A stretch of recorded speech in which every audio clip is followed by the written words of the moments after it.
S, ನಿಮ್ಮ ಮಾತುಗಳಲ್ಲಿರೋಂಥ ಪ್ರಶ್ನೆಗಳಿಗೆ ಒಂದಿಷ್ಟು ಉತ್ತರ. ಆರಂಭದಲ್ಲೆಲ್ಲ ಕರಿಯ ಅಂತ ಕರಿತಿದ್ರು ಅಂತಂದು, ಅದಕ್ಕೆ ಮುಂದುವರೆದ ಭಾಗ ಬಿಗ್ ಬಾಸ್ ಮನೆಯಲ್ಲೂ ಅಂಥದ್ದೊಂದು ಸಂದರ್ಭ ಬಂತು. ಕಾಗೆ ಕಕ್ಕ ಅನ್ನುವಂಥದ್ದು, ಗೂಬೆ ಅನ್ನುವಂಥದ್ದು, ಇವುಗಳನ್ನೆಲ್ಲ ನೀವು ರಿಸೀವ್ ಮಾಡಿದಂಥ ರೀತಿ ಮತ್ತು ಅದನ್ನು ಡೈಜೆಸ್ಟ್ ಮಾಡ್ಕೊಂಡಂಥ ರೀತಿ ಹೇಗೆ ಅನ್ನಿಸ್ತು ಅಂತ?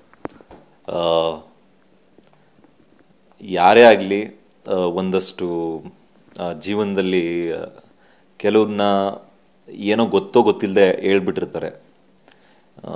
ಆ ಕ್ಷಣಕ್ಕೆ ಮಾತ್ರ ಅವ್ರಿಗೆ ಹಂಗೆ ಅನ್ಸಿರುತ್ತೆ, ಮನಸ್ಸಲ್ಲೇನೋ ಇಟ್ಕೊಂಡು ಸಾಧಿಸ್ತಾರೆ ಅಂತ ನನಗನ್ಸಲ್ಲ. ಬಿಟ್ಬಿಡೋಣ ಆ ವಿಚಾರನ ಅಲ್ಲಿಗೇನೆ. ಯಾಕೆಂದರೆ ನನಗೆ ಗೊತ್ತು, ನಾನೊಂದು ಸಂದರ್ಭದಲ್ಲಿ ನಾನು ಫೇಸ್ ಮಾಡಿದ್ದೀನಿ ಅದನ್ನು. ನೆಗೆಟಿವ್ ನ್ಯೂಸ್ ಇದ್ದಾಗ ಯಾರು ನನಗೆ ಆ ಥರ ಸ್ಪ್ರೆಡ್ ಮಾಡಿದ್ರೋ ಅವ್ರುಗಳೇ ಆ ಪದನ ಇಟ್ಕೊಂಡು ಇನ್ನೊಬ್ರ ಮೇಲೆ ತಿರುಗಿಸ್ಬಿಡ್ತಾ ಇದೆ. ಖುಷಿ ಆಗುತ್ತೆ ನಿಜವಾಗ್ಲೂ, ಹೆಂಗೆ ಪರ್ಸ್ಪೆಕ್ಟಿವ್ ಚೇಂಜ್ ಆಗಿದೆ ಅಂತ, ಅವ್ರ ಮೇಲೆ ಬಿಡ್ತಾ ಇದ್ದಾರೆ ಅಂತ ಖುಷಿ ಆಗುತ್ತೆ. ಆದರೆ ಅವ್ರು ಮಾಡಿದಕ್ಕೆ ಒಂದಷ್ಟು ಅವ್ರಿಗೆ ಫೀಲ್ ಆಗಿದ್ರೆ ಬಿಟ್ಟುಬಿಡಿ ಆ ವಿಚಾರನ, ಬೇಡ ಮುಂದುವರ್ಸೋದು ಅಂತ ಅಷ್ಟೇ.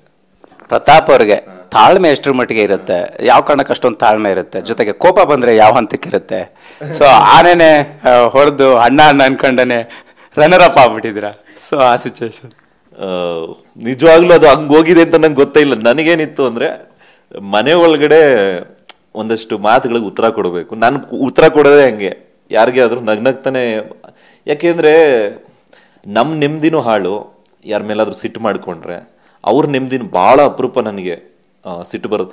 ಆ ಮನೆ ಒಳಗೆ ಒಂದು ಚೂರು ನನಗೆ ಯಾವಾಗ್ಲಾದ್ರೂ ನನಗೆ ಒಂದು ಕಿಂಚಿತ್ ಸಿಟ್ಟು ಬಂದಿದೆ ಅಂದ್ರೆ ಆ ಉಸ್ತುವಾರಿ ಆಗಿದ್ ವಾರ, ಆ ರಟ್ನ ಬಿಸಾಕ್ಬಿಟ್ಟು ಪಾಯಿಂಟ್ಸ್ನ ಯಾವಾಗ ಇದು ಬಂದಿಲ್ಲ, ಒಂದೇ ಒಂದ್ಸಲ ನಾನು ಆ ರಟ್ನೆ ಕೆಳಗೆ ಹಾಕ್ಬಿಟ್ಟು ಹೋಗಿದ್ದು. ಅಷ್ಟು ಜನ ನಿಂತು ಮಾತಾಡ್ತಿರ್ಬೇಕಾರೆ. ಆಗ್ಬಿಟ್ರೆ ಬೇರೆ ಸಂದರ್ಭ ಅಪರೂಪ. ವಿನಯ್ ಅಣ್ಣನ ಬಗ್ಗೆ ಒಂದು ಗೌರವ ಇದೆ, ಉತ್ತರ ಕೊಡಬೇಕಾಗಿತ್ತು, ಉತ್ತರ ಕೊಟ್ಟಿದ್ದೀನಿ, ವಾದ ಮಾಡಿದ್ದೀನಿ. ಯಾವುದೇ ಕಾರಣಕ್ಕೂ ಯಾರ ಜೊತೆ ಜಗಳ ಹೋಗಿಲ್ಲ, ನಾನೇ ಹೋಗಿಲ್ಲ. ಅವ್ರ ಕಡೆಯಿಂದ ಬಂದಾಗ ಮಾತ್ರ ನಾನು ಉತ್ತರ ಕೊಟ್ಟಿದ್ದೀನಿ. ವಿನಯ್ ಅಣ್ಣ ಅವರು ಒಬ್ರು ಮನುಷ್ಯರು, ಅವ್ರಿಗೂ ಒಳ್ಳೇದಾಗಬೇಕು. ಅವ್ರನ್ನೂ ಬಿಟ್ಬಿಡಿ, ಬೇಡ, ಅವ್ರಿಗೂ ಒಳ್ಳೇದಾಗ್ಲಿ, ಅವರು ಬೆಳಿಬೇಕಷ್ಟೆ.